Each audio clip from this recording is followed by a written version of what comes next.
So we have another mid from Gateway. This one is called the Prophecy. We do have it in that premium diamond plastic. It comes in at 180 grams and has the flight numbers of 5502. We were given the disc by a member of our disc golf club to review. We did go on the Gateway's website to get additional information regarding the disc. This is from their flight chart. This is going to show the profile of the disc and the expected flight pattern at various arm speeds according to their flight chart. Comfort in my hand is one of the first things I note when I pick up a disc. The Prophecy has a familiar mold, but it is an outlier from other Gateway mids that I have thrown or reviewed. The flashing on the bottom edge of the disc where it meets the tips of my fingers was the most awkward feeling. I honestly thought that when testing I might cut my index finger on a good release. It felt that sharp. I can't say enough about the diamond plastic though. It's a great feeling material and again feels durable.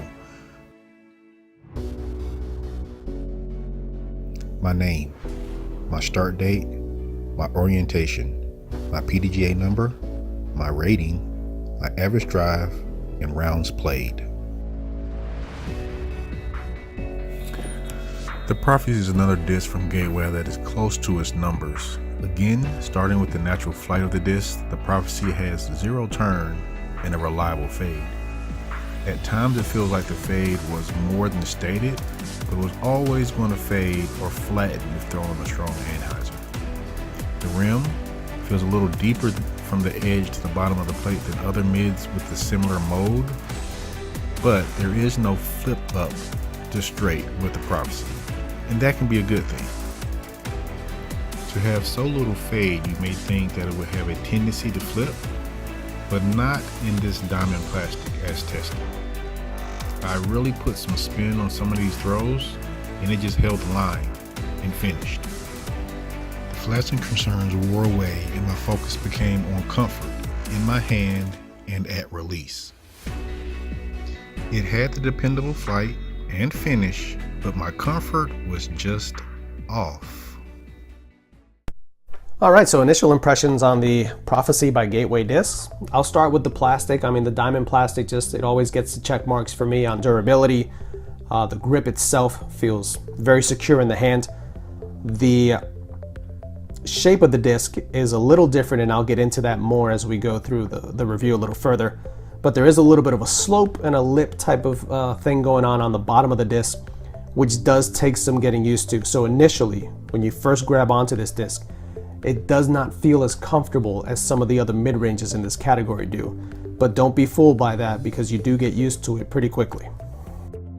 Name, started playing, orientation, PDGA number, rating, average drive, number of rounds played. All right, so here we see the Prophecy in action. These first initial throws are really just to get a gauge of how well this disc will hold some torque and power on straight lines. So these first initial throws are just flat releases, about 70% power, and as you can see, it's a very straight overall flight. There was a little bit of a tailwind helping it to get back over to the left, but a very controllable flight overall. From this side of the field here, there is a touch of a headwind. So I threw this disc on a little bit of ante, and as you can see, there's enough stability in it for it to fight out. And even when you're throwing it flat and hard from this side into that headwind, there is no fear of it turning over. It will have a very predictable fade to the left, similar to what you would expect from some of the other mid-ranges in this category. This day there was a lot less wind in the field, so you're really able to see how well it will hold a hyzer line there. And these next couple throws just show you some of the workability. So this was a lot more power on an anhyzer, and it stays on that right-hand line without turning over into a roller. And finally, this last throw just gives you an idea of what you can do, giving it a little bit more height on a flat release and just letting it work straight with a gentle fade at the end. It's a very workable, very predictable mid-range that you would expect from this type of category. The Prophecy is getting a rating of in the garage. I like the flight of the disc and the feel of the plastic, mostly true to its numbers. My initial concerns about the flashing did wear away, whereas the equivalent of a few rounds, the actual flashing of the disc wore away as well. But I believe a seasoned warrior in different plastic and stages of wear would serve me better than a Prophecy. But as it stands now, the comfort and confidence that I need in a mid is not exactly where I would want it to be with the Prophecy, and that's why it's in the garage.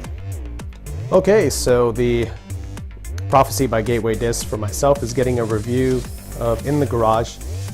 And this really just boils down to the old case of it's not you, it's me. For myself, it's just a little bit of a quirky feeling mid-range.